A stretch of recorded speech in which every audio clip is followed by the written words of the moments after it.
ದೇಶಾದ್ಯಂತ 11ನೇ ಅಂತಾರಾಷ್ಟ್ರೀಯ ಯೋಗ ದಿನಾಚರಣೆ ನಡೀತಿದೆ.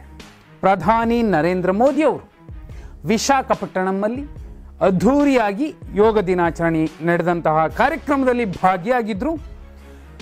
ಸುಮಾರು 3 ಲಕ್ಷಕ್ಕೂ ಅಧಿಕ ಮಂದಿ ಯೋಗಾಪಟುಗಳು ಆ ಕಾರ್ಯಕ್ರಮದಲ್ಲಿ ಭಾಗಿಯಾಗಿದ್ದರು ಅನ್ನುವಂತಹ ದಾಖಲೆಯ ವಿಚಾರ ಇದೀಗ ಎಲ್ಲೆಡೆ ವೈರಲ್ ಆಗ್ತಿದೆ. ಅಷ್ಟೇ ಅಲ್ಲ, ಪ್ರಧಾನಿ ಮೋದಿ ಅವರು ಏನೊಂದು ಯೋಗದ ಪಾತ್ ಹಾಕ್ಕೊಟ್ರು, ಆ ಪಾತ್ನಲ್ಲಿ ಈಗ ಭಾರತ ನಡೀತಿದೆ ಅಂತ ಸಾಕಷ್ಟು ಮಂದಿ ಹೇಳ್ತಿದ್ದಾರೆ.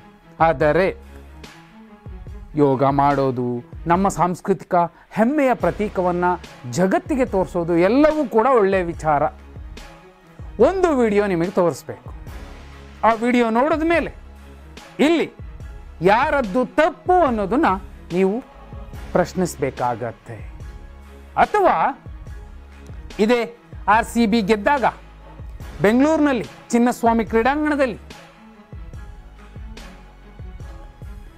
ಕುರಿಗಳಂತೆ ನುಗ್ಗಿದಂತಹ ಅಭಿಮಾನಿಗಳು ಒಬ್ಬರ ಮೇಲೊಬ್ಬರು ಬಿದ್ದು ಸುಮಾರು 11 ಜನರ ಸಾವಿಗೆ ಕಾರಣ ಆದಂತಹ ಪ್ರಕರಣ ಏನಿದೆ, ಅಲ್ಲಿ ಕೂಡ ಅದು RCB ಮಾಡ್ತೋ, ರಾಜ್ಯ ಸರ್ಕಾರದ ತಪ್ಪೋ, ಸಿದ್ದರಾಮಯ್ಯ ಅವ್ರ ತಪ್ಪೋ, DK ಶಿವಕುಮಾರ್ ಅವ್ರ ತಪ್ಪೋ, ಯಾರ ತಪ್ಪು ಅನ್ನೋದು ಈಗ ಚರ್ಚೆ ಆಗ್ತಿದೆ. ಎಲ್ಲರ ಕಡೆ ಕೂಡ ಬೊಟ್ಟು ಮಾಡಿ ತೋರಿಸುವಂಥವ್ರು ಆ ಕಡೆ ಕಾಂಗ್ರೆಸ್ನವರಿದ್ದಾರೆ, BJP ಅವರಿದ್ದಾರೆ, JDSನವರಿದ್ದಾರೆ. ಈಗ ನೀವು ನೋಡ್ತಿರುವಂತಹ ವಿಡಿಯೋ ಮತ್ತು ನೋಡಬೇಕಾದಂತಹ ವಿಡಿಯೋ ಇದೇ ಅಂತಾರಾಷ್ಟ್ರೀಯ ಯೋಗ ದಿನಾಚರಣೆಗೋಸ್ಕರ ಗುಡ್ಡಗಾಡು ಪ್ರದೇಶಗಳಲ್ಲಿ ಓದುವಂತಹ ಶಾಲಾ ಮಕ್ಕಳನ್ನು, ಕಾಡಿನ ಮಕ್ಕಳನ್ನು, ಗಿರಿಜನರ ಮಕ್ಕಳನ್ನು ಇದೇ ವಿಶಾಖಪಟ್ಟಣಂಗೆ ಕರ್ಕೊಂಬಂದಂತಹ ಶಿಕ್ಷಕರು, ಅಲ್ಲಿನ ಕಾರ್ಯಕ್ರಮದ ಆಯೋಜಕರು ಯಾವ ರೀತಿ ಮಲಗಿಸಿದ್ರು ಅಂದರೆ, ಆ ಮಕ್ಕಳು ಒಂದೊಂದು ಟವಲ್ ತಂದಿದ್ವೋ ಏನೋ, ಆ ಟವಲನ್ನೇ ಹಾಸ್ಕೊಂಡು ಮಲಗಿದ್ರು. ಅವರನ್ನು ನೋಡ್ಕೊಳ್ಳೋರಿದ್ದಾರ? ಯಾರಾದರೂ ಆ ಮಕ್ಕಳಿಗೆ ಏನಾದರೂ ಸಮಸ್ಯೆ ಆದರೆ, ಸಮಸ್ಯೆ ಆಗೋದು ಬೇಡ, ಯಾವ ಸಮಸ್ಯೆ ಅಂಥದ್ದಾಗಿಲ್ಲ, ಅವರನ್ನು ಜತನದಿಂದ ಕಾಪಾಡಬೇಕಾದ್ರೆ ಯಾರ್ದೋ ಮಕ್ಕಳು ಬಿಡಪ್ಪ ಹೆಂಗೆ ನೋಡ್ಕೊಂಡ್ರಾಯ್ತು, ಕರ್ಕೊಂಡೋಗೋದು, ಬಿಸಾಕೋದು, ಮತ್ತೆ ಕರ್ಕೊಂಬರೋದು, ಬಿಡೋದು ಅನ್ನುವಂತಹ ಮನಸ್ಥಿತಿಯಲ್ಲೇ ಯಾರಾದರೂ ಇದ್ದರೆ ಶಿಕ್ಷಕರು ಮತ್ತೊಬ್ಬರು, ಆ ಮಕ್ಕಳೇನಾಗಬೇಕಿತ್ತು? ಒಂದು ಪೂರ್ತಿ ದೊಡ್ಡದೊಂದು ಹಾಲಿದೆ, ಎಲ್ಲ ಮಕ್ಕಳು ಮಲಗಿದ್ದಾವೆ, ಕೆಲವು ಮಕ್ಕಳು ಶರ್ಟ್ ಬಿಚ್ಚಿ ಮಲಗಿದ್ದಾವೆ, ಇನ್ನೂ ಕೆಲವು ಇರೋ ಟವಲ್ಲನ್ನೇ ಸ್ವಲ್ಪ ಹೊದ್ಕೊಂಡು ಮಲಗಿದ್ದಾವೆ.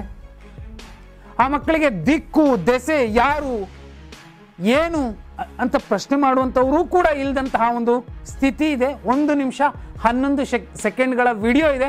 ಆ ವಿಡಿಯೋವನ್ನು ವೀಣಾ ಜೈನ್ ಅನ್ನೋರು ಟ್ವಿಟ್ಟರ್ ಖಾತೆಯಲ್ಲಿ ಹಾಕ್ಕೊಂಡು ಪ್ರಶ್ನೆ ಮಾಡಿದ್ದಾರೆ.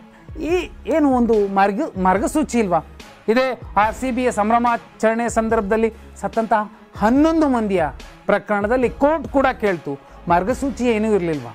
ಒಂದು ವೇಳೆ ಮಾರ್ಗಸೂಚಿಯೇ ಇದ್ದಿದ್ರೆ ಮಕ್ಕಳನ್ನು ಯಾವ ರೀತಿಯಲ್ಲಿ ಎಷ್ಟು ಸುರಕ್ಷಿತವಾಗಿ ಕರ್ಕೊಂಡು ಹೋಗ್ಬೇಕಿತ್ತು, ಕರ್ಕೊಬರ್ಬೇಕಿತ್ತು, ಅವರಿಗೆ ಒಂದು ವ್ಯವಸ್ಥೆ ಬೇಡವಾ? ಏನೋ ಗೌರ್ಮೆಂಟ್ ಸ್ಕೂಲ್ ಮಕ್ಕಳು, ಯಾರ್ದೋ ಬಡವ್ರ ಮಕ್ಕಳು ಹೆಂಗೋ ಕರ್ಕೊಂಡೋದ್ರಾಯ್ತು, ಹೆಂಗೋ ಕರ್ಕೊಂಬಂದು ಬಿಟ್ರಾಯ್ತು ಅನ್ನುವಂತಹದ್ದ? ಇಡೀ ವಿಡಿಯೋ ನೋಡಿ, ನಿಜವಾಗ್ಲೂ ಹೊಟ್ಟೆ ಉರಿಯುತ್ತೆ. ಯಾರದೇ ಮಕ್ಕಳಿರಬಹುದು, ಮಕ್ಕಳು ಮಕ್ಕಳೇ, ದೇವ್ರ ಸಮಾನ. ಆದರೆ ಇಲ್ಲಿ ಪ್ರಧಾನಿ ಮೋದಿಯವರು ಅತ್ಯಂತ ಹೆಮ್ಮೆಯ ವಿಚಾರವಾಗಿ ಯೋಗ ದಿನಾಚರಣೆಯನ್ನು, ಅಂತಾರಾಷ್ಟ್ರೀಯ ಯೋಗ ದಿನಾಚರಣೆಯನ್ನು ಮಾಡೋ ಮೂಲಕ ಯೋಗವನ್ನು ಇಡೀ ವಿಶ್ವಕ್ಕೆ ಕೊಟ್ಟಿದ್ದು ಭಾರತ ಅನ್ನುವಂತಹ ಸಂದೇಶ ರವಾನಿಸ್ತಿರುವಂತಹ ಸಂದರ್ಭದಲ್ಲಿ ವಿಶಾಖಪಟ್ಟಣಂನ ಈ ಪ್ರಕರಣ ತಪ್ಪು ಯಾರ್ದು? ಮೋದಿಯವರದ್ದ?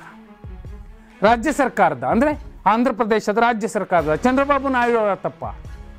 ಪವನ್ ಕಲ್ಯಾಣ್ ಅವರ ತಪ್ಪ? ಅಷ್ಟೂ ಮಕ್ಕಳ ಒಂದು ದೃಶ್ಯ ನೋಡಿದ್ರೆ ಯಾರಿಗಾದ್ರೂ ಹೊಟ್ಟೆ ಉರಿಯುತ್ತೆ. ಆ ವಿಡಿಯೋವನ್ನು ನೋಡಿ ತಪ್ಪು ಸರಿ ಯಾವುದು ಅನ್ನೋದನ್ನು ನೀವೇ ನಿರ್ಧಾರ